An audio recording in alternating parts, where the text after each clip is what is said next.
ఈ దేశాన్ని గౌరవిస్తున్న వ్యక్తులు మన మతంలో ఉండి చాలామంది ఇబ్బంది పెట్టేవాళ్ళు. ఇలాంటి మతాన్ని ఎప్పుడు పూజించే వాళ్ళే ఎప్పుడు మన కుటుంబాన్ని కూడా గౌరవిస్తారు. మతాన్ని ఎప్పుడు చాలా ఇంపార్టెంట్ అండి.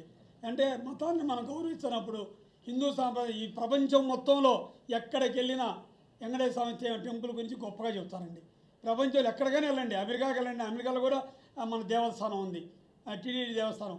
అలాంటి ఉన్న దేవుణ్ణి మనం ఈరోజు వచ్చి అపవిత్రం చేసి మీడియాలోకి వచ్చి దానికి గందరగోళం చేసి ఈరోజు అలాంటి చూపెట్టి పటాలు చూపెట్టి ఇంత బాలగారు చెప్పారు, సార్ మినిస్టర్ గారు చెప్పారు, అది పటాలను తీసుకొచ్చి చూపెట్టింది కాకుండా చెప్పులతో వచ్చింది కాకుండా తీసి పక్కన ఇసిరేసారు.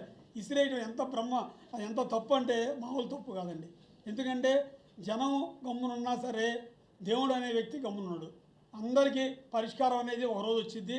ఈరోజు గౌరవనీయ ముఖ్యమంత్రి గారు ఎంతో గొప్పగా దాన్ని చెప్తున్నప్పుడు దేవస్థానాన్ని ఎంతో గొప్పగా చేసి ఈరోజు ఎంతో మార్పు వచ్చిందండి.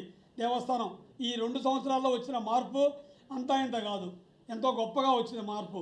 అలానే ఈరోజు కూటమి ప్రజలు అందరూ ప్రతి ఒక్కరు కలిసి ఎంతో ముందుకు పోతున్నారు. ఈరోజు అన్ని డెవలప్మెంట్స్ కానీ ఇవన్నీ ఓర్చుకోలేని కొన్ని దాన్ని డైవర్షన్ పాలిటిక్స్ లాగా చేసుకొని వచ్చి ముందుకు తీసుకొస్తున్నారు. అందుకని మీ అందరికీ